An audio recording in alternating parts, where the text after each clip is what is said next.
Keep your hands where I can see them, thug. This county's got enough trouble without your kind passing through it. Officer Grant Barlow shoved Elijah Reed hard against the side of his SUV, gripping his shoulder like the outcome was already decided, while Dana Mercer stepped closer with that calm, practiced confidence that came from doing this too many times before. Funny how every robbery suspect suddenly acts polite when we finally catch up to them, Mercer said, loud enough for the growing crowd to hear. A few phones quietly lifted as the scene unfolded. Elijah stood there in faded jeans and a plain white t-shirt, looking exactly like the kind of traveler they believed they could humiliate without consequences. Barlow leaned in, certain he was in control, until Elijah calmly pulled out an FBI badge, and both officers went dead silent. Before we go any further, comment where in the world you are watching from and make sure to subscribe, because tomorrow's story is one you don't want to miss. The late afternoon sun beat down on the rural gas station, casting long shadows across the cracked concrete. Elijah Reed's shoulders ached from hours behind the wheel. He'd chosen this quiet spot deliberately. Just a brief stop before meeting his confidential source about the extremism case. The isolation suited his need to stay under the radar. Through the diner's streaked window, he noticed Lena Morales watching the forecourt with sharp attention. Her eyes tracked every customer, every vehicle, like someone who'd learned the hard way to stay alert. She had the weary stance of someone who'd seen too much go wrong in what should be a peaceful place. Elijah kept his movements calm and ordinary as he worked the gas pump. The routine clicks and whirs of the machine filled the heavy air. A few other customers drifted in and out, barely sparing him a glance. A local radio station crackled through outdoor speakers, playing old country songs between weather updates and farm reports. The peace shattered when two police cruisers swung into the lot fast enough to kick up gravel. The sudden screech of tires made several customers jump. Elijah's hand tightened on the pump handle, his tactical training kicking in as he assessed the officer's aggressive approach. This wasn't a casual patrol stop. Officer Dana Mercer emerged from the first vehicle, her hand already resting near her weapon. Officer Grant Barlow flanked her, his broad shoulders squared for confrontation. They moved with practiced coordination that felt rehearsed rather than natural. "Step away from the vehicle," Mercer called out, her voice carrying across the lot with artificial authority. "Hands where we can see them. Is there a problem, officers?" Elijah kept his tone neutral, though his mind was already cataloging the irregularities in their approach. "You match the description of an armed robbery suspect," Barlow announced, closing the distance quickly. "Turn around, hands on your head." "What description would that be?" Elijah asked carefully. The question hung in the air, unanswered. More customers had frozen in place, watching the scene unfold. Near the garage bay, a young mechanic, Noah Pike according to his name patch, pulled out his phone and began recording with trembling hands.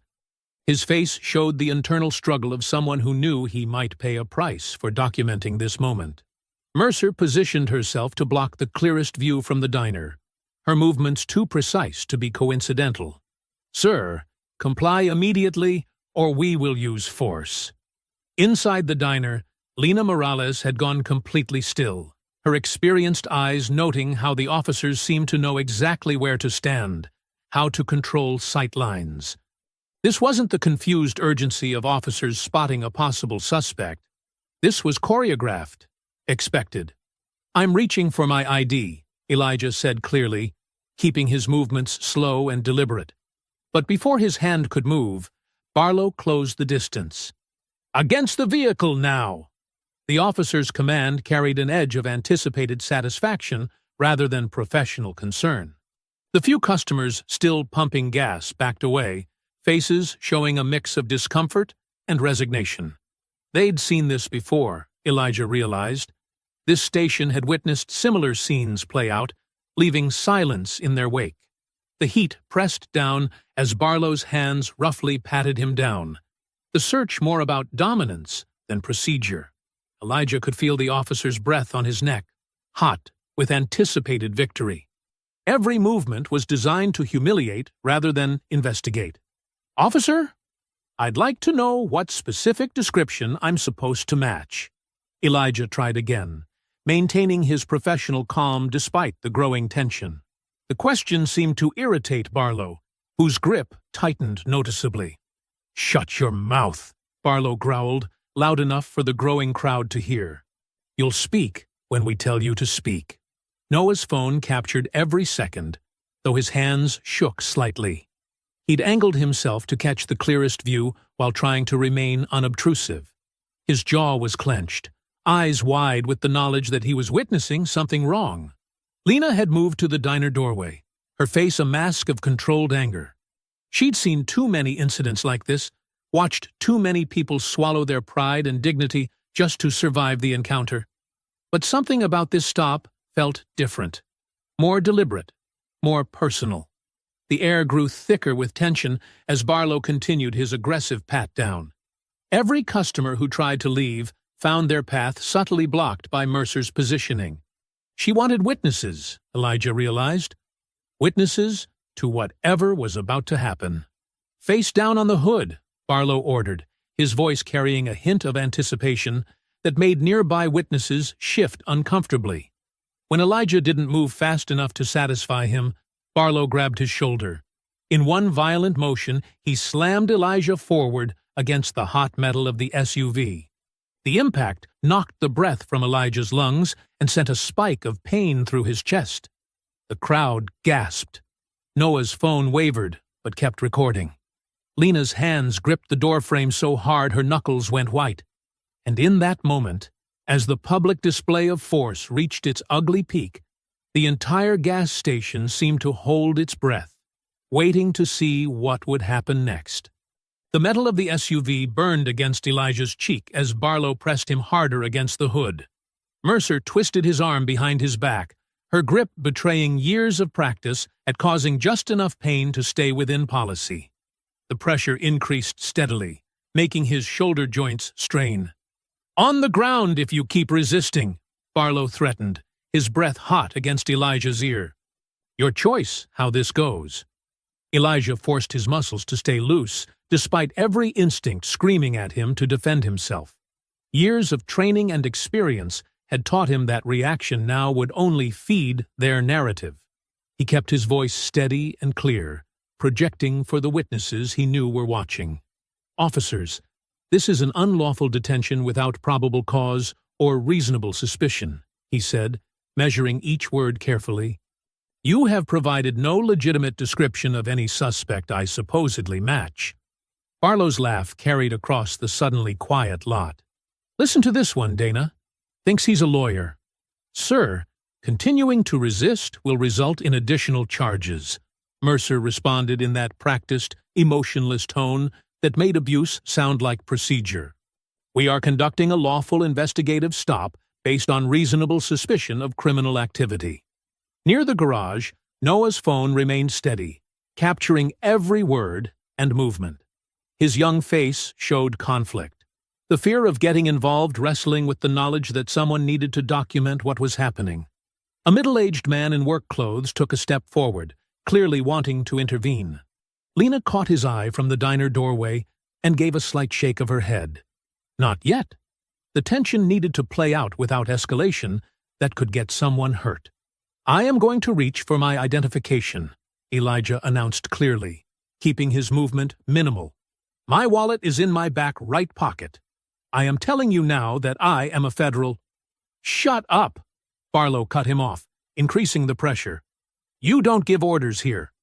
"I'll get your ID myself." The officer's hand roughly yanked Elijah's wallet free, the leather scraping against his hip. Barlow flipped it open with theatrical flair, clearly expecting to find more ammunition for his power play. But Elijah had managed to twist just enough to ensure the badge would be visible first. The gold shield caught the late afternoon sun, the FBI credentials unmistakable. The effect was instant and electric. Mercer's grip on his arm loosened suddenly, her procedural recitation cutting off mid-sentence. Barlow took 2 quick steps backward, as if the badge might burn him, nearly dropping the wallet. A wave of whispers rippled through the gathered crowd. Phones raised higher, everyone wanting to capture the moment the tables turned. Noah's eyes went wide. but his camera never wavered. Elijah straightened slowly, his shoulders aching as he turned to face the officers. His voice carried across the lot, pitched to ensure every witness could hear clearly. "Special Agent Elijah Reed, Federal Bureau of Investigation," he stated, letting each word land with precise weight. "Badge number 7249, currently assigned to the Domestic Terrorism Task Force." He met each officer's eyes in turn. "And you have multiple witnesses recording this unlawful detention." The silence that followed was absolute. Even the radio seemed to have gone quiet, as if the station itself was holding its breath. Barlow's face had gone pale beneath his summer tan. Mercer's professional mask had cracked, showing the first hints of genuine emotion. Fear. "This—" Mercer finally spoke, her voice having lost its artificial authority. "This was clearly a misunderstanding, Agent." She trailed off, and that's when Elijah caught it. The slight hesitation before she stopped herself from saying his name. A name she shouldn't have known yet, since Barlow still held his wallet and credentials. His mind catalogued this detail even as he maintained his steady gaze. The heat pressed down on all of them, but the power dynamics had shifted like desert sand. The gathered witnesses remained frozen, sensing that they were watching something significant unfold. Noah's phone captured every second of the officer's silent panic. Lena had moved closer, her experienced eyes missing nothing. She saw how Mercer's hand trembled slightly as she reached for her radio, how Barlow seemed unable to decide what to do with the wallet he still held, as if it had become radioactive. The crowd's murmuring grew louder, phones still recording as people processed what they'd witnessed. Some were already typing rapidly, sharing what they'd seen. The story was escaping into the wider world with every passing second. Elijah stood perfectly still, letting the moment stretch. He'd been humiliated in public view, and now he would let these officers experience their own public reckoning. Every witness could see the fear replacing their previous arrogance. Their silence spoke volumes, not the confusion of officers making an honest mistake, but the devastating realization that they had badly miscalculated. The gas station had become a stage, and the performance of power had just undergone a dramatic reversal. The late afternoon sun cast long shadows across the cracked concrete, but nothing could hide the officers' discomfort as they faced the consequences of their actions under the unblinking eyes of dozens of phones. The crowd shifted uneasily in the afternoon heat, phones still raised like shields. No one moved to leave. They sensed the confrontation wasn't truly over, even with badges revealed and power dynamics reversed. The air felt charged, electric with unfinished business. Elijah straightened his jacket with deliberate calm, though his shoulder still ached where Mercer had twisted it. He stepped away from his SUV, squaring his stance as he faced both officers. "Names and badge numbers," he commanded. His voice carried across the parking lot. "Now!" Barlow's jaw clenched. Mercer maintained her professional mask, but her eyes darted between Elijah and the crowd of witnesses. "Officer Dana Mercer, badge 2274, she replied mechanically. "Officer Grant Barlow, badge 1849, Barlow muttered, still holding Elijah's wallet awkwardly. "Return my credentials, Officer Barlow." Elijah held out his hand. When Barlow hesitated, Elijah's voice hardened. "Now!" The wallet slapped into his palm.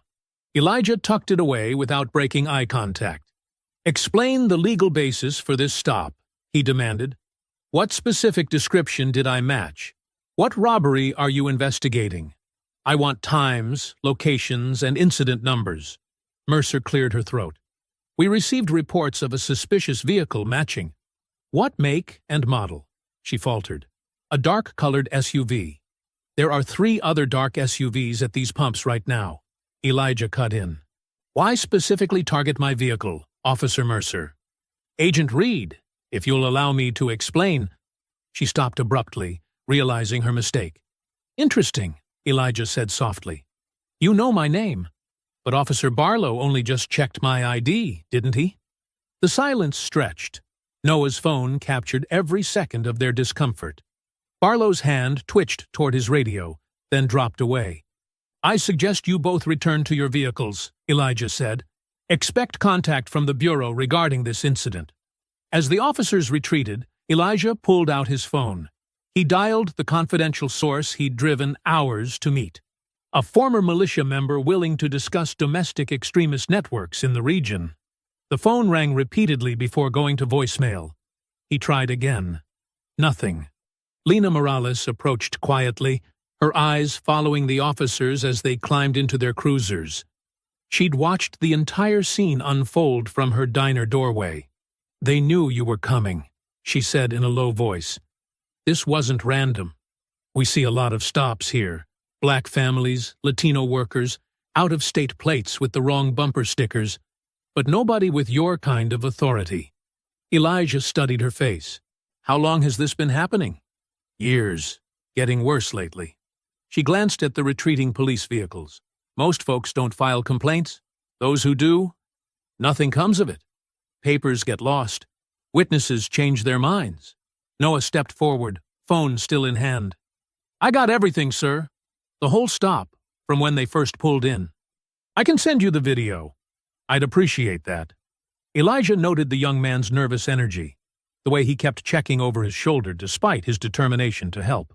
The cruisers pulled away, kicking up dust as they merged back onto the highway. The crowd began to disperse, though many lingered, typing on phones or talking in hushed clusters. The story was already spreading. Elijah's phone buzzed. Unknown number. The message was brief. "You should have kept driving." He stared at the words, feeling the pieces shift into new alignment. The aggressive stop. The missing source. The officers knowing his name. This wasn't just harassment or profiling. This was coordinated. Someone had leaked his route. Someone wanted him intercepted here, at this isolated station. But why? To frighten him off? To delay his meeting? Or had things been meant to escalate further before he revealed his badge? "Sir?" Noah was still waiting with his phone. "Where should I send the video?" Before Elijah could answer, Lena touched his arm. "Inside first," she said firmly. "My office. More private than standing out here." She was right. Too many eyes, too many phones, too many unknowns. Elijah nodded to Noah. "Come with us. I'll need your statement, too." The diner's air conditioning hit him as they entered, a sharp contrast to the baking parking lot. But Elijah's mind was already racing ahead, analyzing angles. The stop itself was just the surface. Beneath it lay something deeper. A system comfortable enough with intimidation to target a federal agent, confident enough to send warning messages afterward. He couldn't treat this as a simple misunderstanding or even an isolated abuse of power. The text message confirmed that. This was strategy, not impulse. Someone had decided he needed to be stopped, checked, maybe silenced. The question was who, and what they were so determined to hide. Lena led them through the diner's evening crowd to her small office in back. Noah kept glancing at his phone screen, replaying fragments of the footage. Outside, the sun continued its slow descent, but the heat lingered, heavy and oppressive, like the weight of unspoken threats hanging in the air. The fluorescent lights hummed overhead as Elijah sat in a corner booth of Lena's diner, his laptop open and a half-empty coffee cup at his elbow. The evening crowd had thinned to a few truckers and locals, leaving him relative privacy to work. His shoulders still ached from Barlow's rough handling, a physical reminder of what had transpired less than an hour ago. Noah's hands trembled slightly as he transferred the video file to Elijah's computer. "I got everything from when they first pulled in," he said. "The way they came at you, it wasn't right." Elijah nodded, watching the footage transfer. "You kept filming when others backed away. That matters." The video loaded, crystal clear despite the late afternoon sun. Elijah created multiple copies, storing them in separate, secure locations before forwarding the original to 3 trusted contacts at the Bureau. He hit play, studying the scene with professional detachment. The cruiser's aggressive arrival, Mercer's calculated positioning, Barlow's immediate escalation. But there, just before the first word was spoken, Mercer's subtle hand signal to Barlow. A practiced gesture between partners who'd done this before. They were coordinated, Elijah muttered, replaying that moment. This wasn't impulse. His phone buzzed with notifications. Another angle of the stop had appeared online, shorter, but equally damning. Comments and shares were multiplying by the minute. The first news sites were picking it up. FBI agent racially profiled at rural gas station. Federal officer detained without cause. Full video. The public outrage was building faster than he'd expected. Lena appeared with fresh coffee. Her movements efficient, but her expression troubled. She glanced at the laptop screen showing the frozen image of Mercer and Barlow approaching Elijah's vehicle. "Those two are always trouble," she said quietly, refilling his cup. "But they're just the visible part. This stretch of highway—" She hesitated. "Tell me," Elijah prompted. "Past few years, we've seen too many stops. Wrong color, wrong accent, wrong bumper sticker. Doesn't take much. Most folks just want to get through it alive. Keep driving." She set the coffee pot down. "Deputies know which sections have poor cell coverage. They know which cameras work and which don't." "Systematic," Elijah said. It wasn't a question. "Getting worse lately. More organized." Lena's voice dropped further. "Like they've got protection somewhere. People complain, nothing happens, evidence disappears. Witnesses go quiet." Elijah tried his confidential source again, listening to the unanswered rings. The informant had specifically chosen this location, insisting on meeting here. Now Elijah wondered if that choice had been forced, if someone had used the source to set up this confrontation. His phone vibrated. Unknown number, again. "Go home, agent." The message carried weight beyond its words. Someone was watching, monitoring, confident enough to keep pushing even after the stop had failed. This wasn't just local deputies overstepping. This was infrastructure. Noah shifted nervously in his seat, checking his own phone. "It's everywhere now," he said. "The video, I mean. Thousands of shares already." "Are you comfortable with that?" Elijah asked, studying the young mechanic's face. Yes. Noah straightened slightly. "People need to see what really happens out here." "I need you to stay reachable tonight," Elijah said. "You're a primary witness. If anyone approaches you about the video, call me immediately." He wrote down his direct number. Noah took it, but his fingers weren't quite steady. The reality of his role was clearly sinking in. What if they come to my house?" "They won't," Elijah said firmly. "That would only make this bigger. But stay alert and call me for anything suspicious." After Noah left, Elijah walked across the highway to the Paradise Inn, a faded, single-story motel that had seen better decades. The clerk barely looked up from her phone as she handed over a room key. The space smelled of old cigarettes and cheaper cleaning products, but it had a clear view of both the gas station and the main road. He set up his laptop again, reviewing case files and local complaint records while monitoring the video's spread. The footage had reached national news networks now. Social media was exploding with outrage. His federal contacts were demanding updates. At 8:45 p.m., Elijah tried calling Noah for a scheduled check-in. The phone rang through to voicemail. He tried again at 8:50. Nothing. At 8:55, he sent a text. "Please confirm you're safe." No response. By 9:00 p.m., the silence had shifted from concerning to ominous. The anger that had driven Elijah since the stop transformed into something colder, heavier. He'd seen too many cases, too many patterns. He knew what happened to isolated witnesses when systems of power felt threatened. He dialed Noah's number one more time, listening to the empty rings echo. Each unanswered second confirmed his growing dread. The young mechanic who'd done the right thing, who'd stood up when others looked away, who'd believed in justice enough to help expose its absence, had vanished into the dark spaces between streetlights, where badges and power operated unchecked. The diner's lights glowed across the highway, but the night beyond them seemed deeper now, filled with shadows that had nothing to do with the setting sun. The motel parking lot was empty except for Elijah's SUV, when he stepped out into the humid night air. His footsteps echoed across the cracked pavement as streetlights cast long shadows. The gas station's fluorescent glow provided the only real illumination, making the surrounding darkness feel deeper and more threatening. Elijah crossed the highway, his hand instinctively near his weapon. The mechanical bay where Noah worked was set behind the main station building, partially hidden from street view. As he approached, he noticed the large garage door was stuck halfway down, as if someone had left in a hurry. Toolboxes lay scattered near a half-finished brake job. A socket wrench set sprawled across the concrete floor, its case open and contents spilling out. Noah's work shirt hung from a hook, still damp with the day's sweat. The scene felt wrong, frozen in mid-task rather than properly closed for the night. "He always cleans up before leaving," Lena said, making Elijah turn sharply. She stood in the doorway connecting the garage to the main building, arms crossed tightly. "Been working here 3 years. Never leaves tools out like this." "When exactly did he leave?" Elijah asked, studying the garage's security cameras. "Around 8. Said he was heading straight home to his mama's place."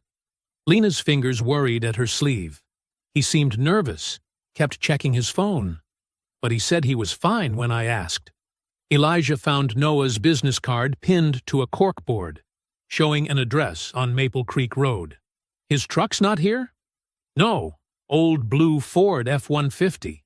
Should have made it home in 15 minutes, tops." Lena stepped further into the garage. "Those cameras won't help. They've been malfunctioning since last month, when the sheriff's department did their annual inspection." Of course they had. Elijah committed the address to memory and headed back to his vehicle. The drive to Noah's mother's house took him down poorly lit back roads where dense trees pressed close to the pavement. Houses were set far apart, many with long gravel driveways disappearing into darkness. Noah's home was a small single-story with peeling white paint and potted flowers on the porch. A security light snapped on as Elijah approached, and the front door opened before he could knock.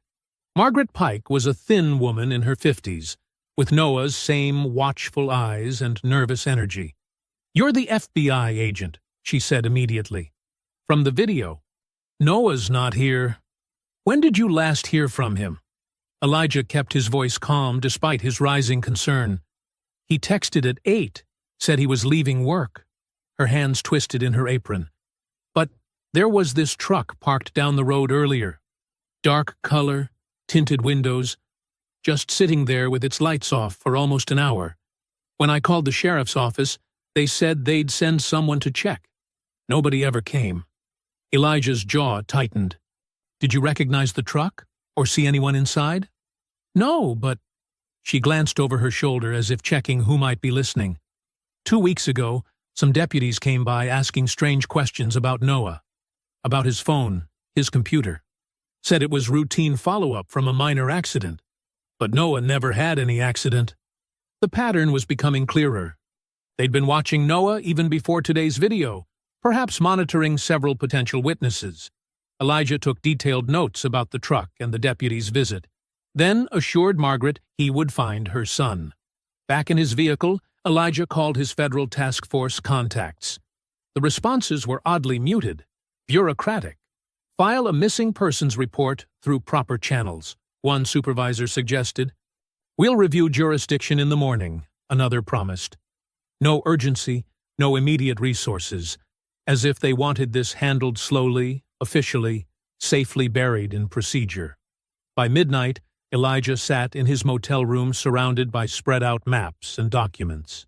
He marked every location where Lena had mentioned suspicious stops. He plotted traffic patterns, camera blind spots, and areas with poor cell coverage. He analyzed the anonymous numbers that had texted him, tracing them to burner phones purchased in different counties. The picture emerging wasn't just about his humiliation at the gas station. This was coordinated, practiced. The speed of response, the careful timing, the immediate pressure on witnesses. It spoke of an existing system, not an improvised reaction. They had infrastructure in place before he ever arrived. Rural highways made perfect hunting grounds. Isolated stretches of road, strategic camera placement, coordinated officers who knew which stops to make and which ones to ignore. How many others had faced what he faced today, but without a federal badge to protect them? The hours crept toward dawn. Elijah's laptop screen glowed with news coverage of his own detention, but Noah's face was nowhere in the reporting yet. The young mechanic was just another missing person in a county that seemed to create them regularly. On his notebook, Elijah carefully wrote Noah's name at the top of a fresh page. Below it, he began listing every detail, every connection, every inconsistency in the system's response. The sun would rise soon, and with it, his real investigation would begin. This wasn't just about one illegal stop anymore. The entire county had become his case, and somewhere in its dark spaces, a brave young witness needed help. The morning sun cast long shadows across Lena's parking lot as Elijah pulled in. Through the diner's windows, he could see the glow of multiple TV screens mounted on the walls. His own face stared back from each one, caught in that tense moment at the gas pumps. Inside, the usual breakfast crowd sat in unusual silence. Plates of eggs and hash browns cooled untouched as customers watched the news coverage loop. Some turned away when Elijah entered, suddenly fascinated by their coffee cups. Others nodded slightly, a quiet acknowledgement. "They've been playing it since 5 a.m., Lena said, sliding a fresh coffee across the counter. "Every channel, every hour. Sheriff Voss even did a phone interview, talking about regrettable misunderstandings and reviewing procedures." On the nearest screen, Officer Mercer's face twisted with recognition as Elijah's FBI badge appeared. The footage was crystal clear, damning. But Noah's absence made the viral attention feel hollow. "Tell me about the other stops," Elijah said quietly, pulling out his notebook. Lena glanced around the diner, then lowered her voice. 2 months ago, we had a black family from Atlanta. Father was a deacon. Son played college football. Deputies held them for an hour, claiming their rental car matched a drug runner's vehicle. She poured more coffee. Last summer, 3 separate vans of migrant workers, all legitimate crews with papers, all detained until their phones were inspected for evidence. Never got the phones back.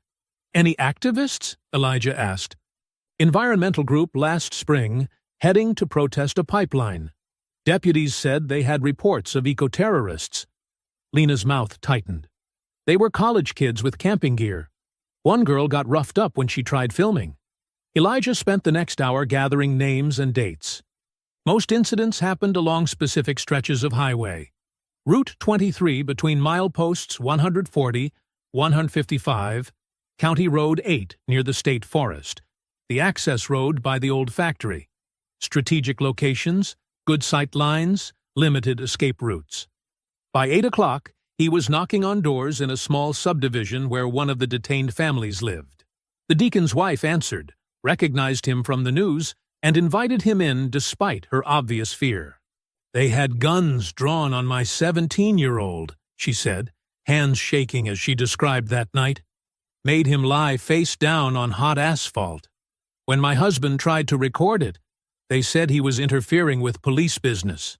She showed Elijah the arrest report. Her son described as combative, her husband as aggressive, the entire stop rewritten to justify excessive force. At the First Baptist Church, the pastor confirmed multiple congregation members had similar experiences. Sheriff Voss shows up at council meetings, talks about community safety, keeping out troublemakers. But we know who he means by troublemakers. A local mechanic spoke in whispers behind his garage. Those deputies watch certain shops, certain neighborhoods. They know which cars to stop, which people look suspicious. Been that way since Voss took over 10 years ago. By 11, Elijah had interviewed 8 victims and gathered dozens of names. The pattern was undeniable. Highway enforcement wasn't random. It was a targeted tool, weaponized against specific groups.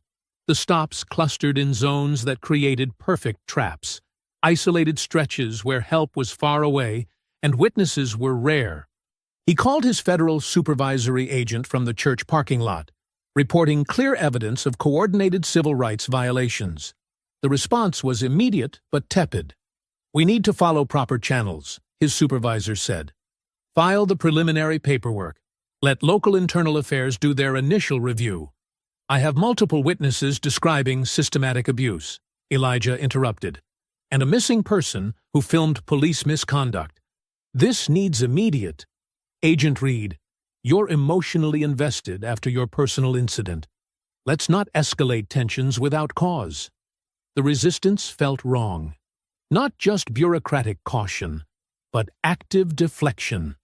Like someone wanted this buried in paperwork until memories faded and witnesses disappeared. Elijah ended the call and sat in his SUV, reviewing his notes. Names, dates, locations, each stop precisely placed to maximize isolation and fear. The victims changed, but the tactics remained consistent.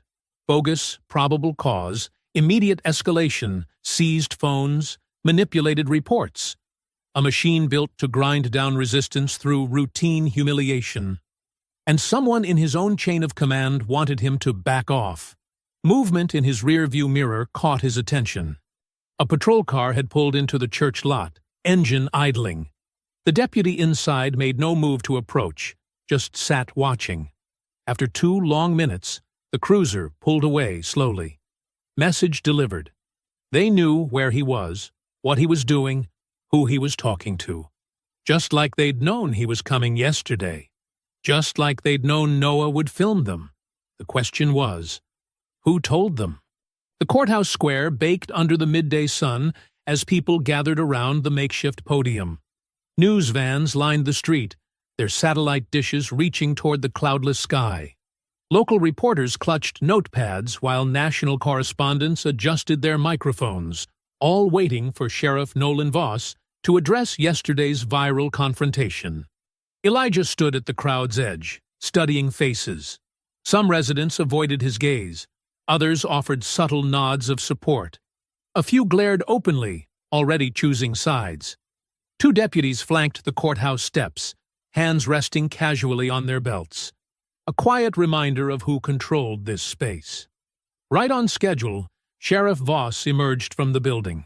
His silver hair caught the sunlight as he approached the podium with unhurried steps.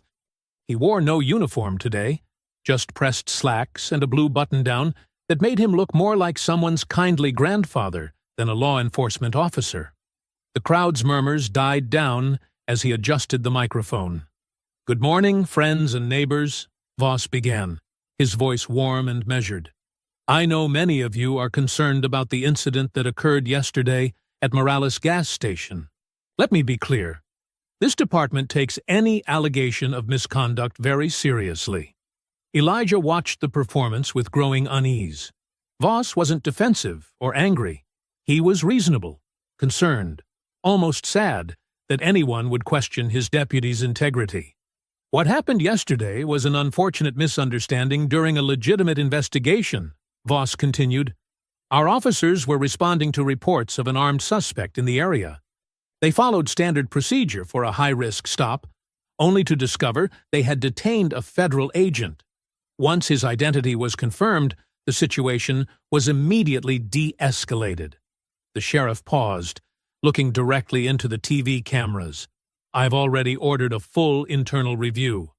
But I want to remind everyone that 10 seconds of viral video doesn't show the whole story. These officers risk their lives daily protecting this community. They deserve due process, not trial by social media." The local reporters nodded along.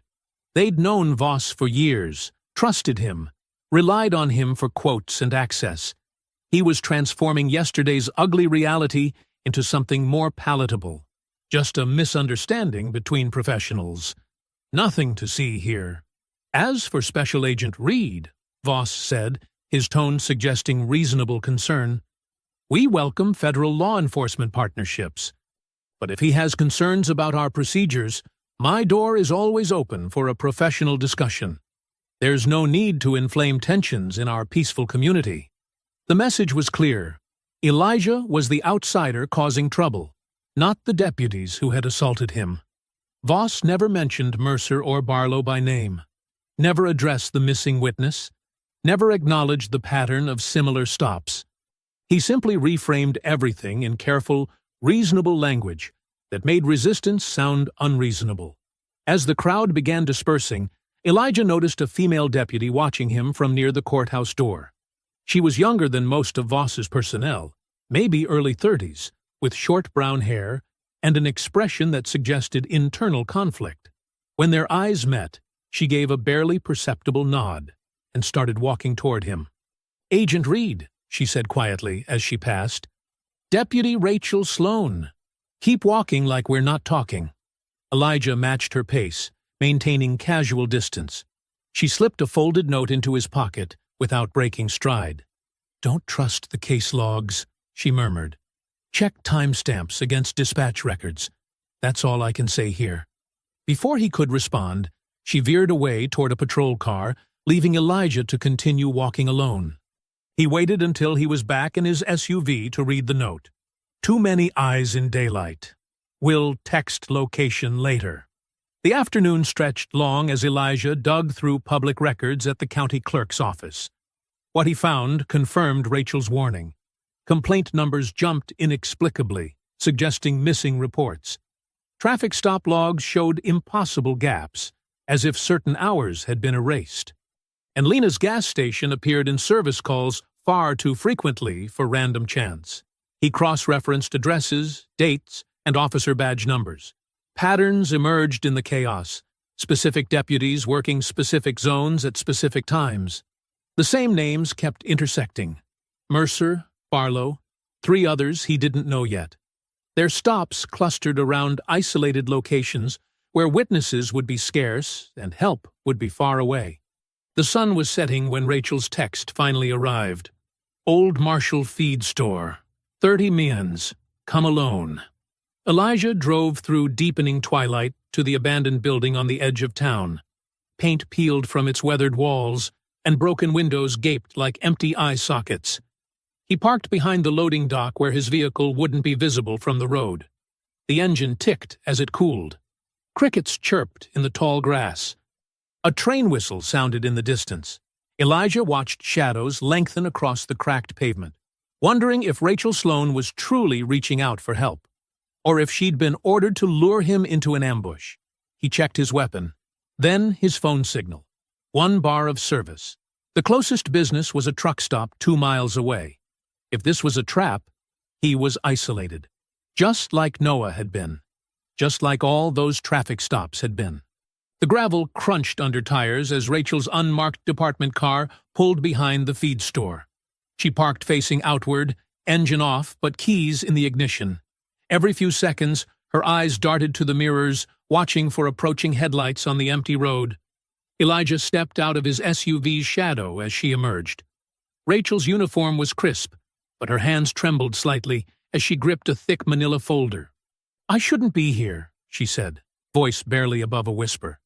"If anyone sees us—" "No one followed you," Elijah assured her. "I've been watching the approaches." Rachel glanced over her shoulder again. Moths fluttered around the single security light mounted high on the feed store's wall. The bulb cast harsh shadows across her face, deepening the worry lines around her eyes. "I've been with the department 3 years," she began. "At first, I told myself certain stops were just thorough policing. But then I started noticing patterns." She opened the folder, hands steadier now that she was finally speaking. "Mercer and Barlow work specific zones. They coordinate with 3 other deputies, Phillips, Torres, and Whitman. They use unmarked vehicles sometimes, waiting at particular mile markers." "How do they choose targets?" Elijah asked. "They have lists." Rachel's voice hardened with disgust. "Nothing official. Nothing in the system. Just names, vehicle descriptions, phone numbers. Some people they stop for information, activists, journalists, anyone asking questions about local politics. Others they search for cash, especially immigrant workers who might not trust banks. And some—" She swallowed. Some they just want to scare. To remind them who owns these roads. A freight train whistled in the distance. Rachel flinched at the sound. And Voss? Elijah pressed. How involved is he? He reviews everything sensitive. Personally. Rachel pulled out a sheet of paper. These are dates when he came to the station after hours. Match them against your traffic stop records. They line up with complaints that later vanished. Elijah studied the dates, seeing the pattern emerge. Where do they keep the real evidence? The unedited files? Restricted archive room in the basement. Key card access, officially for cold cases and sensitive materials. Rachel's words came faster now, like she needed to get them out before courage failed. But they store other things there. Phones they've seized, original dash cam footage, internal memos that never made it to official channels. I've seen them taking boxes down there after certain stops. And my stop yesterday. How did they know I was coming? Rachel shook her head. I don't have proof. But around noon, dispatch got word to watch for a federal agent's vehicle. They had your plate number, your route. Someone higher up passed that intel to the county. Someone on my own task force, Elijah said quietly. Has to be. The information was too specific. Rachel hugged the folder against her chest. I've watched them do this for months. Kept my head down, told myself speaking up would end my career. Or worse. But when Noah disappeared, her voice cracked. He was just trying to help. Just holding up his phone. And now he's gone. A pickup truck rumbled past on the main road. They both froze until its taillights vanished around the curve. I need your help, Elijah said. Tonight. Those archive files won't stay there long, not with this much attention on the department. Tonight? Rachel stepped back. That's too risky. The station's never empty. But it's quieter on night shift. Fewer eyes.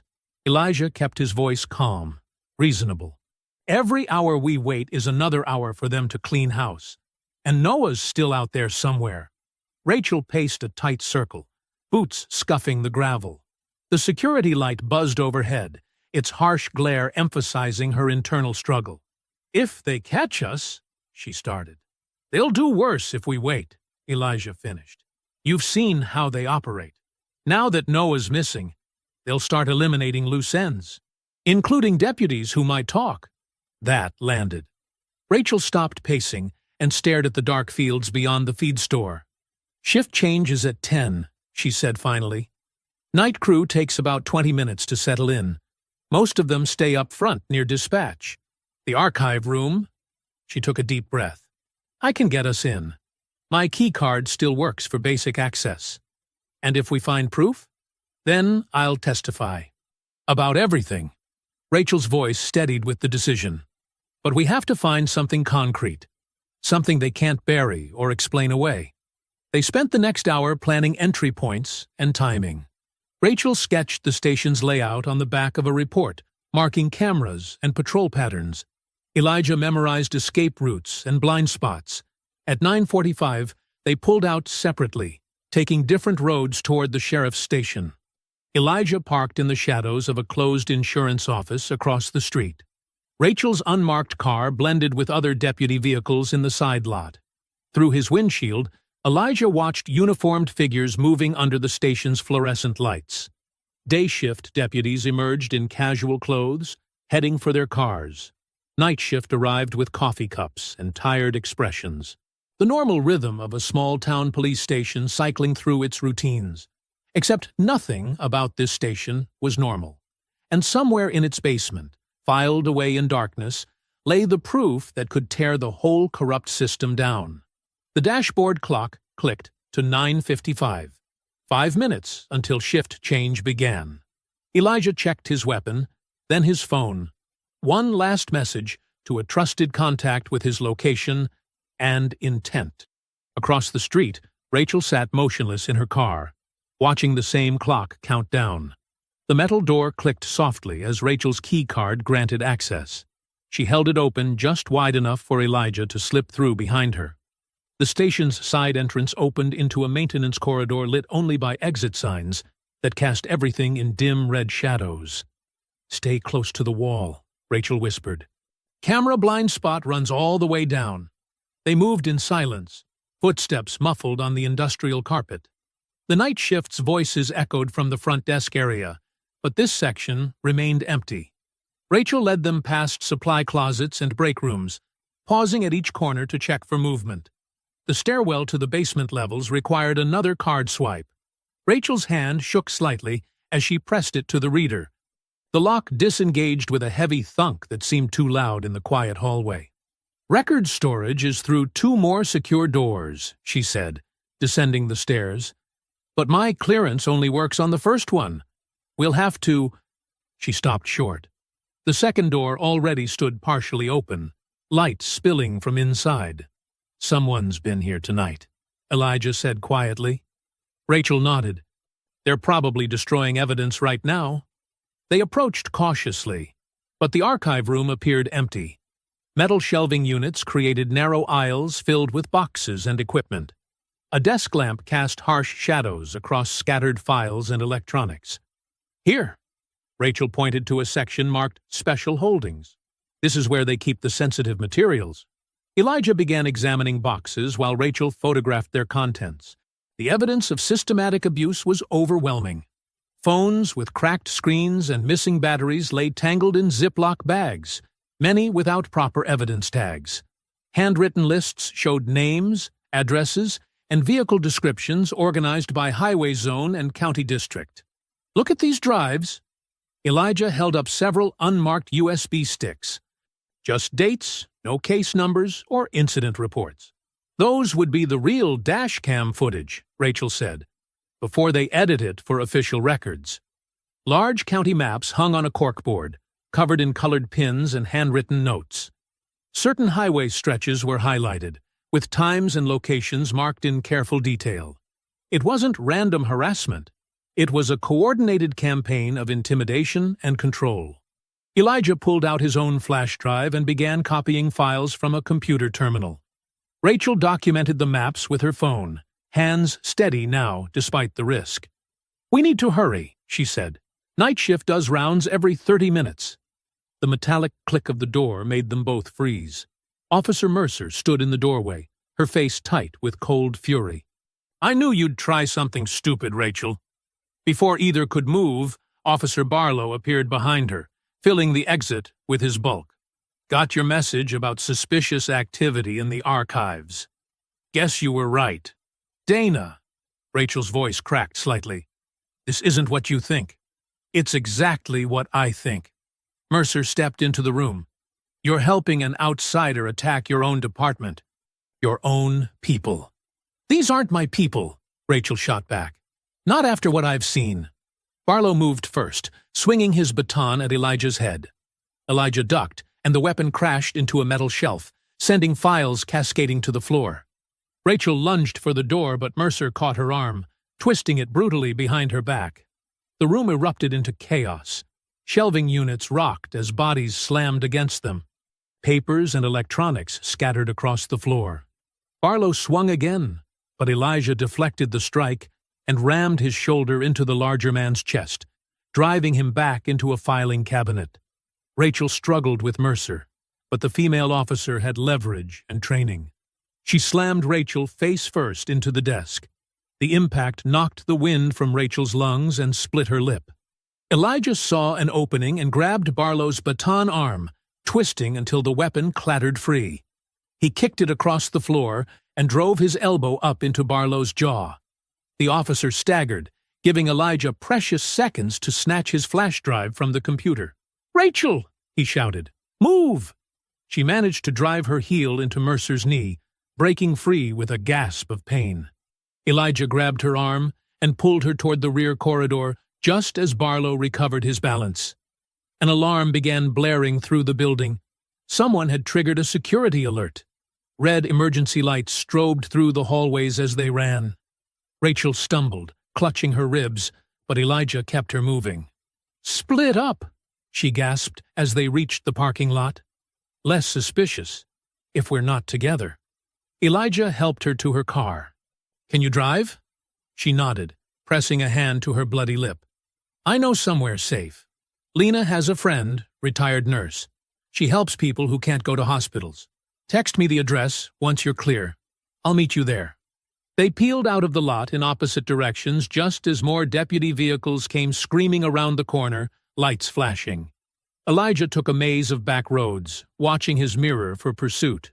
His heart still raced from the fight, but his mind remained focused on the flash drive burning a hole in his pocket. 20 minutes of evasive driving brought him to a small house on the outskirts of town. Rachel's car was already parked in the shadows of an old oak tree. Inside, an elderly woman with steel-gray hair was taping Rachel's ribs, while Lena hovered nearby with supplies. "Nothing's broken," the nurse reported. "But you'll be sore for days." Elijah waited until Rachel was patched up before pulling out his laptop. His hands were steady as he inserted the flash drive, hoping they'd found enough to justify the night's violence and risk. The screen filled with folders as the drive loaded. Rachel leaned forward despite her injuries, watching as Elijah began opening files that might finally expose the truth. The rain drummed steadily against the diner's windows as dawn crept over the horizon. Elijah sat at Lena's office desk, his laptop casting a blue glow across tired faces. Rachel winced as she shifted in her chair, her ribs still tender from the evidence room fight. "Look at this," Elijah said, opening another file from the flash drive. Body cam footage from 3 months ago. Watch how Mercer approaches this driver. The grainy video showed Mercer using the same practiced moves she'd used on Elijah. The careful positioning to block view from passing cars, the escalating tone, the way she signaled her partner. "They've turned it into a routine," Rachel said softly. "Like a script they all follow." Lena locked the office door and pulled down the blinds before joining them. "Been watching them do this for years. Never had proof, though, just what I could see from my window." Elijah opened another folder labeled only with a date. Inside were chat logs between officers and local phone numbers, conversations about specific vehicles to watch for, times to expect certain drivers, suggestions for which highways to patrol. "These aren't random stops," he said. "They're coordinating with civilians, targeting specific people." Rachel leaned forward despite her injuries. That's why some of those maps in the evidence room had pins in them. They were marking successful stops, planning the next ones. "Hold on." Lena went to her filing cabinet and pulled out an external hard drive. "I've got something you need to see." She connected it to Elijah's laptop and opened a folder of security footage from the gas station's front cameras. The earliest clips were dated 3 years back. "My husband installed these before he passed," she explained. "He never trusted the department. Said we needed our own eyes." The videos painted a damning picture. Car after car pulled over for invisible violations. Drivers searched without cause. Cash and phones taken but never logged. Deputies high-fiving out of camera range, thinking no one was watching. "This isn't just harassment," Elijah said. "It's organized theft and intimidation. They've built a whole system around it." Rachel scrolled through more chat logs. "Look how they talk about it. Teaching lessons. Reminding people who's in charge. They're proud of what they're doing." "And now we can prove it," Elijah said. "Between these logs, the evidence room files, and Lena's footage, we have enough to trigger a federal investigation. No one can claim these are isolated incidents anymore." The rain intensified outside, but inside the office, hope began to grow. For the first time since the gas station confrontation, they had more than just suspicion and anger. They had documentation, names, patterns, proof. Around 10 in the morning, a soft knock at the back door made them all freeze. Lena checked the rear security camera and gasped. "It's Noah," she whispered. "He's alive." Elijah moved quickly to the door, gun ready, checking for any signs of a trap. But it was just Noah Pike, soaked from the rain, his face bruised and his clothes muddy. They brought him inside quickly. His hands shook as Lena wrapped him in a dry blanket and made him hot coffee. "They grabbed me right after my shift," Noah said, his voice hoarse. 3 men in masks. Threw me in a truck and took me to some shed out past the county line." Elijah recorded everything on his phone as Noah described the night. The threats, The demands for every copy of the arrest video. The warnings about what would happen to his mother if he didn't cooperate. They kept saying I needed to understand how things work around here, Noah continued. That some things aren't meant to be seen by outsiders. How did you get away? Rachel asked gently. They were moving me this morning. Guess they didn't want to keep me in one place too long. One of them got sloppy with the restraints. I waited until they stopped for gas and just ran. Kept running through the woods until I recognized where I was. Elijah squeezed Noah's shoulder. You did the right thing coming here. We're going to get you somewhere safe now. My mom will protect her too, Elijah promised. I'm calling in federal witness protection. No one will touch either of you. As Noah gave his official statement, Elijah felt the pieces finally falling into place. They had the flash drive evidence, Lena's videos, Rachel's testimony about department operations, and now a witness who could describe firsthand how far the corruption reached. By late afternoon, Elijah had made the calls and arranged transport. A safe house was waiting 2 states away. As dusk approached, he did one final sweep of the area before walking Noah to the unmarked vehicle that would take him to protection. The rain had stopped, but heavy clouds still hung low over the trees. Noah clutched a small bag of belongings, scanning the shadows nervously as they crossed the parking lot. A truck engine revved somewhere in the darkness beyond the tree line. Noah flinched, nearly dropping his bag. The county roads twisted through dense woods, dark except for Elijah's headlights cutting through the evening haze. Noah sat rigid in the passenger seat, flinching at every shadow between the trees. 20 minutes to the handoff, Elijah said, trying to sound reassuring. Federal marshals are waiting. You'll be out of state before sunrise. Noah nodded, but kept watching the mirrors. They're out there somewhere. I can feel it. Elijah checked his own mirrors for the 100th time. No headlights behind them. The road ahead remained empty. Still, something felt wrong. The escape seemed too easy after everything that had happened. A deer darted across the road. Elijah swerved slightly, and Noah grabbed the dashboard. Sorry, Elijah said. We're okay. That's when the engine started sputtering. No, no, no. Elijah watched the temperature gauge spike into the red. Steam began curling from under the hood. He had no choice but to pull onto the narrow shoulder. Stay in the car, he ordered Noah, drawing his weapon before stepping out. The hood was too hot to touch. Coolant pooled beneath the engine. A truck's high beams suddenly blazed to life from a hidden access road 50 yards back, momentarily blinding them. Get back in, Elijah shouted, but Noah was already out of the passenger side, panicked and disoriented by the lights. The truck's engine roared. Tires squealed on asphalt. Noah stumbled toward the tree line as Elijah ran to reach him. He was 3 steps too late. The truck swerved onto the shoulder at full speed. Noah had 1 heartbeat to turn toward the sound before the impact launched him into the darkness. The truck never slowed, disappearing around the next curve with its lights off. Officer down! Officer down! Elijah screamed into his radio, sprinting to where Noah lay crumpled in the grass. Route 23, mile marker 142. Need immediate medical. Noah's pulse was weak, his breathing shallow. Blood spread across his shirt. Stay with me, Elijah pleaded, applying pressure to the worst wounds. Help is coming. Just stay with me. Noah's eyes flickered. His lips moved, trying to form words, but only blood came out. His hand clutched weakly at Elijah's sleeve. Then, the hand went limp. No, Elijah whispered. No, no, no. He started chest compressions, counting desperately between breaths. But Noah was already gone. In the distance, sirens wailed too late.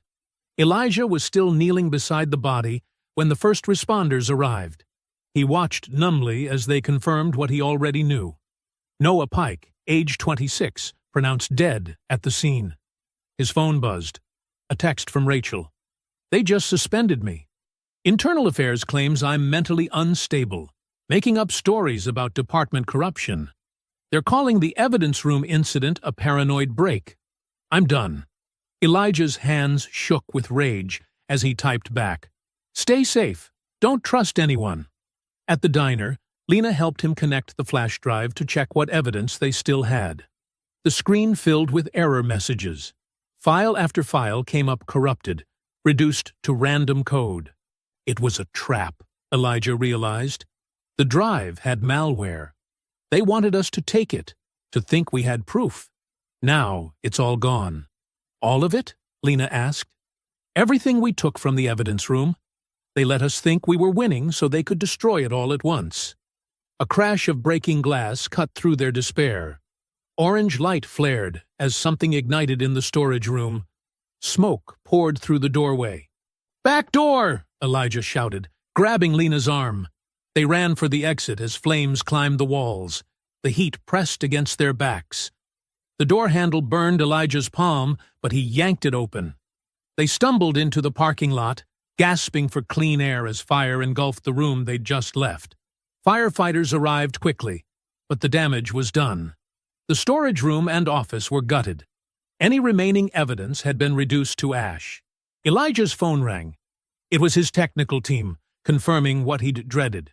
Access logs showed someone inside his own task force had pulled his travel route details the day before the gas station incident. The leak came from his own people. Agent Reed. The voice belonged to Assistant Director Marshall, his most trusted superior. "I'm ordering you to stand down. This has gone too far." "Sir, they just killed a witness. They're burning evidence. We can't." "That's an order, Agent. Supervisory Agent Hale will handle the transition. You're off the case, effective immediately." The call ended. Elijah stared at his phone, then at the smoking ruins of Lena's diner. Noah was dead. Rachel was discredited. Their evidence was destroyed. And now even his own agency was shutting him down. Through the crowd of emergency vehicles, he spotted Peter Hale watching from the shadows. His supervisor's face showed no emotion, just cold calculation as he observed the destruction he'd helped orchestrate. The realization hit Elijah like physical pain. The enemy wasn't just the county. The corruption reached all the way up his own chain of command. Everyone he'd trusted was compromised. The night air reeked of smoke and betrayal. The diner's charred walls loomed black against the midnight sky. Emergency lights painted everything in alternating red and blue as firefighters wrapped up their work. Elijah sat on a concrete parking block, shoulders heavy with exhaustion, watching smoke drift across the empty lot. A familiar sedan pulled in smoothly, its headlights sweeping across the scene. Peter Hale stepped out, his suit pristine despite the late hour. He approached with the careful concern of a doctor delivering bad news. "I wanted to handle this in person," Hale said, stopping a few feet away. "You've been through enough tonight." Elijah didn't stand. "That's thoughtful of you, sir." "This situation has spiraled," Hale continued. "Your public involvement is compromising sensitive operations. We need to contain the damage before more people get hurt." "Like Noah Pike got hurt?" "A tragedy. But rushing in emotionally will only make things worse." Hale's tone was reasonable, measured. "Let the proper channels handle this." "Which channels would those be?" Elijah studied his supervisor carefully. "The ones that leaked my route to the sheriff's department?" "We don't know that for certain." Hale frowned. "Though I understand Sheriff Voss has expressed concerns about federal overreach affecting his highway interdiction programs." Elijah's spine stiffened. He had never mentioned Voss's highway operations in any official reports. That detail had only come from Rachel's private confession. "Interesting that you know about those programs, sir. I make it my business to stay informed about local law enforcement priorities." Hale's smile didn't reach his eyes. "Coordination between agencies is critical." "Is that what you call it? Coordination?" "Choose your next words carefully, Agent Reed." The warmth drained from Hale's voice. "Your career has already taken enough damage tonight. Like the damage to Lena's security footage? Or to that flash drive from the evidence room? I wouldn't know anything about that." But Hale's jaw tightened slightly. "Though I hear the sheriff's IT team discovered some concerning network breaches recently." Another detail Elijah had never reported. The pieces clicked into place with nauseating clarity. Hale hadn't just leaked information. He'd been actively helping Voss's department track and counter every move. "How long have you been feeding them intel?" Elijah asked quietly. "I've maintained appropriate professional contact with local authorities." Hale straightened his jacket. "Unlike some agents who seem determined to spark unnecessary conflicts." Was Noah Pike's death unnecessary conflict? That was a tragic traffic accident, according to the preliminary report. Hale's tone carried a warning. "I suggest you accept the official findings and take some time off to process your grief."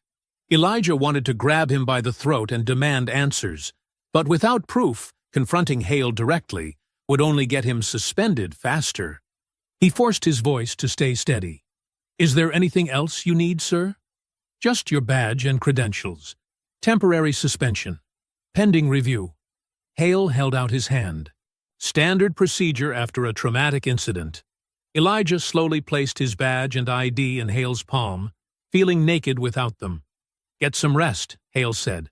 "Let the system work as intended." He turned and walked away, shoes clicking precisely on the asphalt. The moment Hale's car disappeared, Elijah slumped forward and buried his face in his hands. Noah's death, Rachel's destruction, the evidence lost, his own helplessness, it all crashed over him at once. His shoulders shook with rage and grief. "Don't you dare give up!" Lena's voice cut through his despair. She stood over him, arms crossed, face hard in the emergency lights. "They've won," Elijah whispered. "They destroyed everything we had." "That's what they want you to think." Lena sat beside him. "Men like Voss and Hale, they survive because good people get too tired to keep fighting. They count on wearing you down. Noah died because I involved him, because I thought I could protect him. Noah died because evil men murdered him," Lena snapped. "Don't you dare take their guilt onto yourself. The only way to honor him is to finish what he started." Elijah lifted his head. "How?" "They erased all the evidence. The security footage, the flash drive, everything that could have proved what they're doing." Lena was quiet for a moment, watching the last firefighters pack up their gear. "Maybe not everything," she said slowly. "What do you mean?" "My husband, Carlos, he never trusted the deputies. Every time they came asking about our camera setup, he got more paranoid." She turned to face Elijah. "About 8 years ago, he installed a backup system, completely separate from the main security feeds. It saved everything to an off-site server in case someone tampered with the visible cameras." Elijah straightened. "Where?" "Old storage shed on our back property. I haven't checked it in years, but if it's still running—" She stood up. "Come on. We need to look before dawn." Elijah followed her to her truck, hope flickering faintly in his chest. As they pulled out of the lot, he glanced back at the diner's scorched walls. Maybe the truth hadn't burned after all. The storage shed's corrugated metal walls creaked in the pre-dawn breeze. Elijah brushed cobwebs from an ancient computer tower while Lena held up her phone for light. The air smelled of dust and old motor oil. "Carlos built this setup himself," Lena said, gesturing to a complex array of cables running through PVC pipes. "He ran lines underground from every camera, separate from the main system. Said nobody could tamper with what they couldn't see." Elijah traced the cables to a row of external hard drives mounted on a makeshift shelf. "Smart man." "Paranoid man," Lena corrected, but her voice held pride. "He always said being paranoid just means paying attention." The computer's power button glowed green when Elijah pressed it. The fan whirred to life, surprisingly quiet for its age. An old monitor flickered, showing a basic file directory. "Please still work," Lena whispered. Elijah clicked through folders organized by date. The most recent files were from yesterday. The system was still running, still recording, completely unknown to the department that thought they'd destroyed all evidence. "Here," he said, opening the folder from his arrest. Multiple video files appeared, each showing different angles of the gas station lot. He clicked the first one. The footage was clearer than he expected. Unlike the main security cameras mounted obviously on the building, these hidden ones captured wider views from unexpected angles. One showed the entire confrontation reflected in the station's windows. Another caught Mercer signaling Barlow before they approached, proving premeditation. "My God," Lena breathed. "Look how many files there are." Elijah began searching backward through dates. The archive went deep, documenting years of stops and searches. He found footage of deputies dragging people from vehicles while claiming probable cause. Mercer appeared frequently, her calm professionalism masking calculated cruelty. Barlow was less subtle, rough with detainees, while other officers conveniently looked away.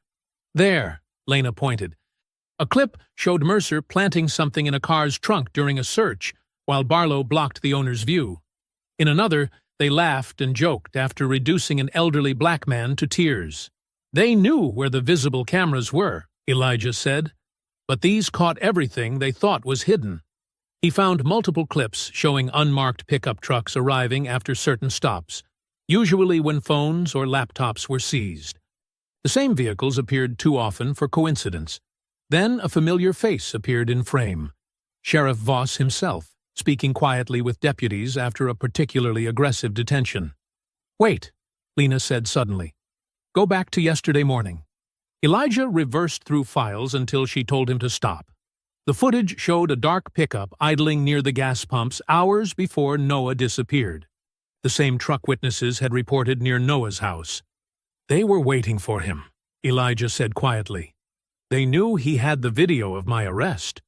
Another clip showed deputies methodically cutting power to the main security system, thinking they'd erased crucial evidence. The hidden cameras caught their satisfied expressions as they left, unaware they'd missed the backup. "We need to copy everything," Elijah said, plugging in external drives he'd brought. Multiple backups, different locations. While files transferred, he contacted 3 former colleagues he still trusted absolutely, people outside his compromised task force. They helped him establish secure cloud relays to protect the footage from any local interference. Rachel arrived as dawn broke, moving carefully with her injuries from the evidence room fight. She watched several clips in silence, her face hardening. "Submitting this through channels won't work," she said finally. "Hale would bury it before it reached anyone who could act. And Voss has too many friends in state offices." "Agreed," Elijah said. "This has to be public. All at once, where they can't control the narrative." "But how?" Lena asked. "They'll shut down any local media outlet that tries to run it." Rachel checked her phone. "Voss just announced a town hall meeting for tonight. He's calling it a community dialogue to address concerns about your arrest and Noah's death." "More like damage control," Lena muttered. "No," Elijah said slowly. "It's perfect. They're creating their own stage." He outlined his idea quickly. Rachel's eyes widened. "That's incredibly risky," she said. "If it goes wrong, it has to be public," Elijah insisted. "Live in front of witnesses, with no way to spin it. Noah died trying to show people the truth. We owe him this." Lena nodded firmly. "I'm in. Whatever you need." They spent the next hours preparing multiple copies of key footage, organizing clips for maximum impact, and coordinating with Elijah's trusted contacts to ensure the evidence couldn't be erased once exposed. Rachel provided details about the town hall venue's layout and security procedures. By late morning, Voss's office confirmed the meeting would be packed.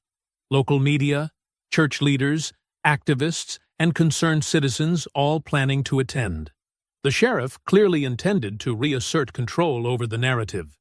Elijah stared at the footage still playing silently on the old monitor. Mercer and Barlow's faces flickered past, then Voss's practiced smile, then the truck that had stalked Noah. Years of abuse and intimidation, all captured by a paranoid man's hidden cameras. "Time to show everyone who they really are," he said quietly. The county hall's oak-paneled walls trapped the late afternoon heat. Every folding chair creaked with nervous energy as residents, reporters, and local leaders packed the space shoulder to shoulder. TV cameras lined the back wall, their red recording lights steady. 2 live-stream feeds ran simultaneously, broadcasting everything to viewers far beyond county lines. Sheriff Voss stood at the podium in his freshly pressed uniform, brass badges gleaming under fluorescent lights. He radiated grandfatherly authority, his silver hair and practiced smile designed to comfort and reassure. Officer Mercer sat rigid in the front row, her face a mask of professional calm. Beside her, Officer Barlow scanned the crowd with barely concealed disdain. Near the exit, Supervisory Agent Peter Hale leaned against the wall, arms crossed. His presence was meant to suggest federal oversight, but his slight smirk betrayed satisfaction at how thoroughly they'd contained the situation. "Friends and neighbors," Voss began, his voice warm and measured. "We gather tonight as a community to address concerns about recent events. While outside influences seek to divide us," a murmur rippled through the crowd as Elijah Reed entered through the side door, followed by Lena Morales and Deputy Rachel Sloan. Elijah carried a laptop bag and what looked like networking equipment. Rachel moved carefully, her injuries from the evidence room fight still visible. Lena's gaze never left Voss. "We must remember that proper procedures exist to handle any complaints," Voss continued smoothly. "My department remains committed to protecting all citizens equally, regardless of background." Several people nodded. Others shifted uncomfortably, remembering their own roadside encounters. A local pastor raised his hand to ask about Noah Pike's death investigation. Voss gestured welcomingly. "Yes, Reverend. We'll take questions shortly. First, let me address the unfortunate incident involving Agent Reed." "Let's address everything," Elijah said, his voice cutting through the manufactured calm. He moved purposefully toward the AV station where the hall's presentation system was set up. Voss's smile tightened. "Sir, we have a format for public comment." "I'm done with your formats." Elijah connected his equipment to the hall's video feed. "The community deserves to see what your procedures really look like." Barlow half rose from his chair. Mercer touched his arm, warning him not to create a scene. But their practiced control fractured as the first clip appeared on the massive screens. Elijah's arrest from 3 different angles, including views they never knew existed. The footage showed their deliberate approach, their coordinated takedown, their knowledge of his identity before checking credentials. "Where did you—" Mercer started. Elijah advanced to the next clips. Years of stops played in rapid succession. Minorities dragged from vehicles, evidence being planted, phones disappearing into unmarked cars. The hidden cameras had caught everything: casual cruelty, practiced intimidation, calculated abuse of power. Gasps echoed through the hall. A woman began crying as she recognized herself being forced to kneel in the rain while deputies searched her car without cause. An elderly man gripped his cane as footage showed Barlow striking him with a flashlight, then laughing about it later with Mercer. "Cut the power," Voss ordered sharply. "This is unauthorized." "Too late," Elijah said. "The stream is mirrored to secure servers. Everyone sees everything now." Rachel stood, despite her injuries. "I can confirm every incident. I can testify about altered reports, hidden evidence, and direct orders from Sheriff Voss to destroy records." More footage played. The unmarked truck stalking Noah Pike, deputies tampering with security cameras, Voss himself appearing at targeted stops, speaking quietly with officers before departing. The hall erupted in shouts and accusations. Decades of enforced silence shattered as victims found their voices. Reporters pressed forward, cameras rolling. The live-stream comment feed exploded. "This is a criminal disruption," Voss declared, but his authority crumbled as people recognized his face in clip after clip. Barlow suddenly drew his weapon. "Everyone back away from the equipment!" Chaos erupted. Chairs toppled as people scrambled for cover. Elijah launched himself at Barlow, tackling him before he could aim toward civilians. They crashed into the front row as Rachel shouted, "Sheriff Voss ordered us to delete evidence. He coordinated with Agent Hale to target specific travelers." Hale tried to slip out the back door. Elijah pinned Barlow with one arm while pointing with the other. Peter Hale fed information to this department for months. He compromised federal operations to protect their harassment campaign. The crowd turned as one, blocking Hale's escape. He backed against the wall, his carefully maintained facade cracking. Outside, sirens approached. But these weren't local units. Federal tactical teams from an outside office surrounded the building, summoned by Elijah's trusted contacts. The live stream captured everything as the truth stripped away years of practiced deception. Voss gripped the podium, his knuckles white. On the screens above him, his own face continued to appear in damning footage, preserved by cameras he never knew existed. The audience watched in stunned silence as their community's dark history played out in vivid, undeniable detail. Through it all, Lena stood quietly near the back, arms crossed, watching justice finally arrive at the speed of light and live stream bandwidth. Her late husband's paranoid precautions had captured every moment they needed. The truth had been waiting all along, backed up bit by bit, just waiting for someone brave enough to press play. Red and blue lights painted the courthouse walls as federal agents led Sheriff Voss out in handcuffs. His polished badge, the symbol he'd hidden behind for years, was gone. Camera flashes captured his downfall, while reporters broadcasted live from the scene.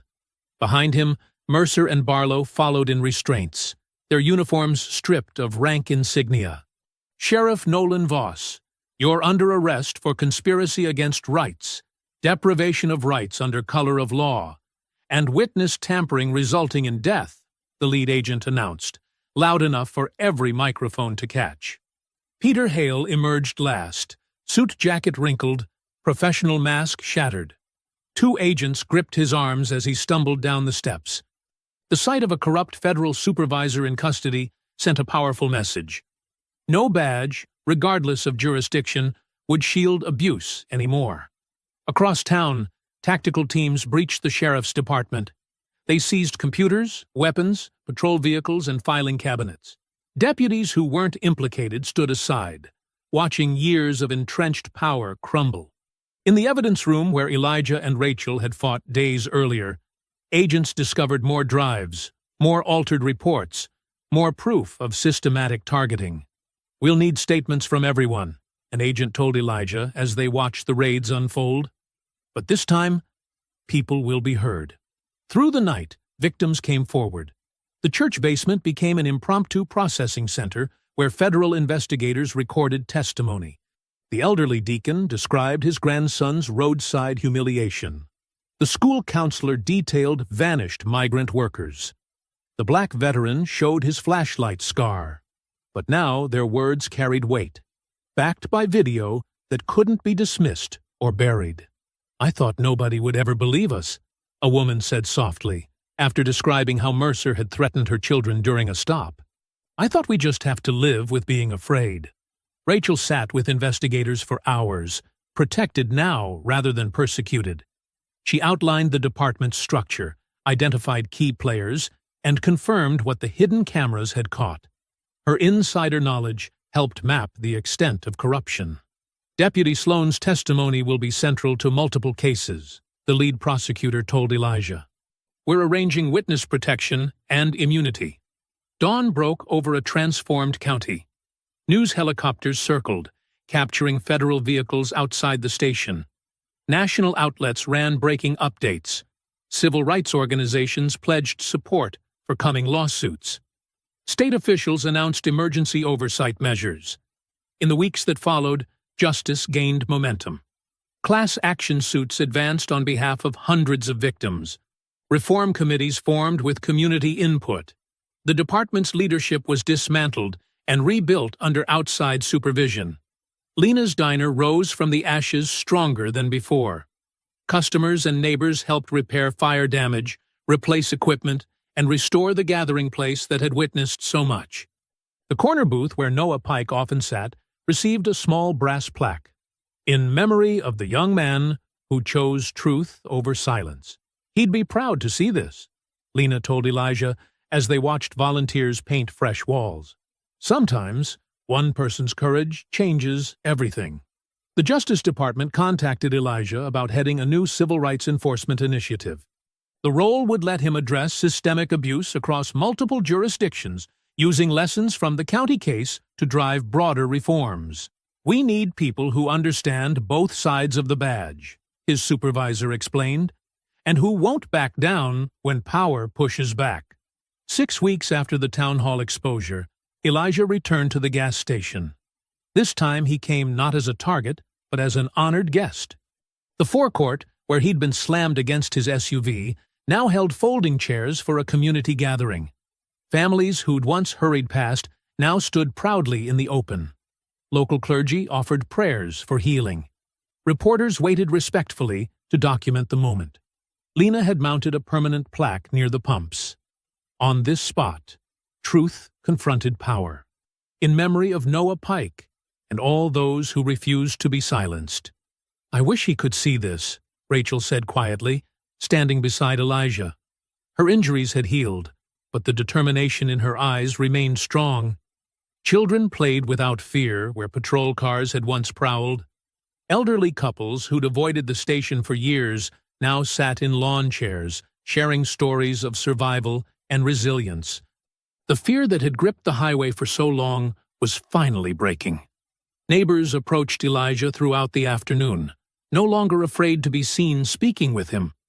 They brought food, gratitude, and most importantly, more testimony for the ongoing cases. Every statement strengthened the foundation for lasting change. "My grandson can drive through here now without my heart stopping," the deacon told Elijah. "That's what justice feels like." Elijah stood where Mercer and Barlow had first approached him, but the memory held no more power. The heat still shimmered off the concrete, but the air felt lighter. Local radio still played from speakers near the pumps, but the music sounded more like celebration than background noise for intimidation. He gazed down the highway where those cruisers had once raced in, their lights flashing with manufactured authority. Now the road stretched clean and open in both directions. No more unmarked trucks lurking in shadows. No more coded radio calls coordinating targeted stops. No more silence protecting corruption. The gas station had transformed from a stage for humiliation into a monument to courage. Every person gathered there represented a voice that power had tried to crush. Every smile, every tear, every shared embrace proved that truth could outlast fear. I hope you enjoyed that story. Please like the video and subscribe so that you do not miss out on the next one. In the meantime, I have handpicked 2 stories for you that I think you will enjoy. Have a great day.